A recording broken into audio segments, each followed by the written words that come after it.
Se faire connaître, c'est le principal problème des petits candidats à l'élection présidentielle. Parmi ceux qu'on appelle les petits candidats, il en est un que les journalistes connaissent encore peu, mais que les internets ont vu venir depuis longtemps, c'est ce sacré de Jean-Luc Mélenchon. Depuis quelques années, impossible de publier une vidéo sur le tube sans crouler sous les commentaires de ce genre. Les circoncis sont vraiment des ordures. Racisme, Bougnoul, sexisme Espèce de féministe de... ou homophobie, ce sont des milliers de messages qui se répandent quotidiennement. Encore ces putains de musulmans. Un bon juif est un juif mort. Les militants insoumis sont décidément les plus gros forceurs des internets. Comme d'infatigables témoins de Jéhovah, ils spamment de commentaires le réseau tout entier pour nous faire profiter à tous de la révélation qu'ils ont eue en écoutant Jean-Luc Mélenchon. Une phrase de Léon Trotsky, pardon pour ceux que ça choque. Enfin, lui, il avait fait le tour de pas mal de choses. Et à la fin, il marque dans son carnet, il marque « Histoire que tu es lente et cruelle ». On fait au cours de conférences qui peuvent durer jusqu'à 3 bonnes heures. 3 heures qui pourraient bien bouleverser votre vie, comme elles ont bouleversé la vie de ces jeunes militants de la France insoumise. Moi, ce que j'aime bien, c'est sa manière d'évoquer l'égalité homme-femme. Tout ce qui peut être question solidaire et tout. Parce que on a tous peur de finir précaire, parce que c'est nous les prochains à vouloir trouver du boulot. Si Jean-Luc Mélenchon est un complotiste, somme toute assez banal en apparence, a fini par devenir l'idole des gens qui aiment s'informer de manière peu conventionnelle, c'est grâce à l'effet produit sur les esprits par ses conférences savantes et inspirées. Il faut commencer un nouveau chemin. Il faut que quelqu'un ait le courage de commencer. Je commence.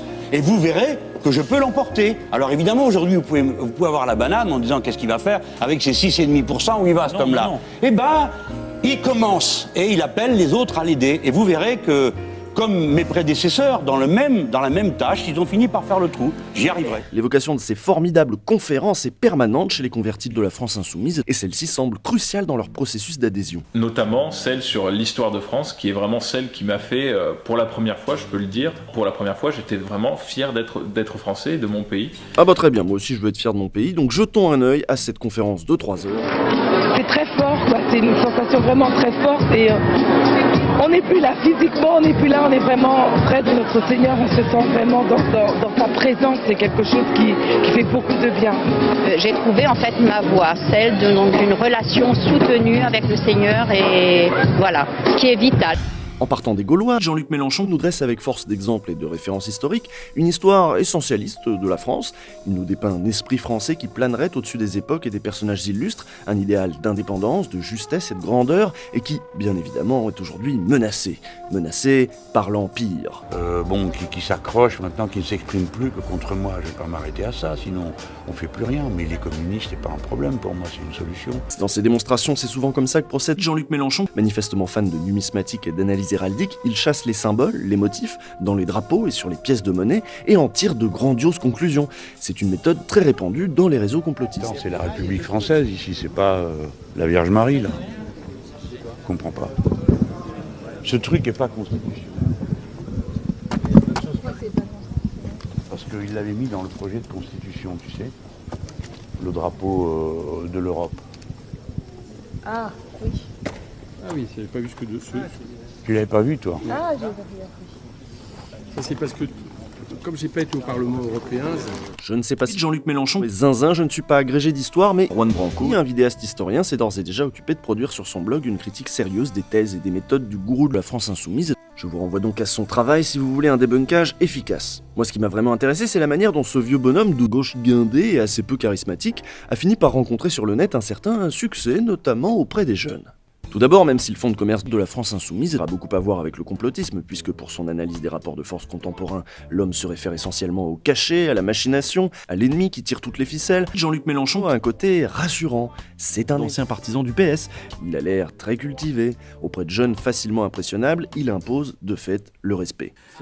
Au fil des références et des noms de personnages historiques qu'il enfile comme des perles avec une certaine aisance, on peut vite être abasourdi par la culture impressionnante de cet homme qui se décrit comme calme et raisonnable. En somme, même s'il utilise les mêmes mécaniques argumentaires qu'un Soral... Et je pense que c'est la surprise qu'on aurait avec Mélenchon s'il était élu. Ça serait pas le petit père des peuples, ça serait plutôt le frère Latruelle avec sa veste, là, qui est une veste de couvreur, là. Jean-Luc Mélenchon est nettement moins sulfureux et son CV d'insider fait qu'il séduira un public différent, plus sensible aux effets d'autorité qu'aux effets de virilité. Ceci dit, il faut bien dire que le monde caché que décrit Mélenchon existe. La CIA, la puissance américaine et les leviers souterrains qu'elle utilise pour renforcer son influence, ça n'est pas du fantasme. Mais lever le voile sur ce dont on parle peu produit un effet de révélation extrêmement puissant sur ceux et celles qui se doutaient depuis longtemps que les cours d'histoire et les journaux du 20h ne nous disaient décidément pas tout. Peut-être que le meilleur moyen de donner du fil à retordre aux conspis les plus écoutés, ce serait de se montrer moins hésitant lorsqu'il s'agit de parler de ces réseaux clandestins et ces histoires d'espions qui ne sont pas sans influence, en effet, sur les rapports de force politiques internationaux. Ah, et tant qu'on y est, il ne faudra pas oublier qu'en matière d'opérations sous faux drapeau et de barbouzerie au service de la domination, la France, elle aussi, a un sacré passif, et notre président actuel, un bilan plus que discutable.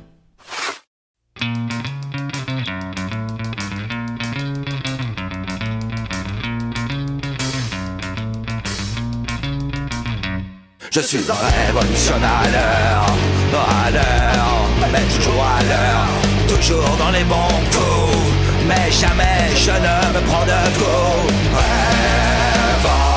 Révolutionnaire, révolutionnaire. Je milite pour le parti, sauf quand en vacances je suis parti sur la plage, je m'ennuie.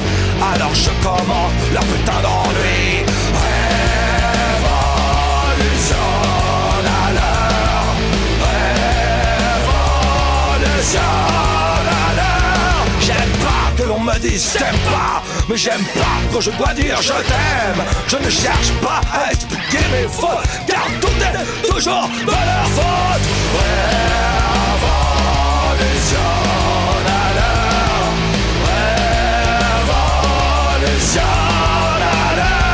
Ma carrière au Sénat est bien plus longue que celle d'un Sénat. L'humain, bien sûr, je la fête, même si c'est elle qui me fait la fête. Révolutionnaire,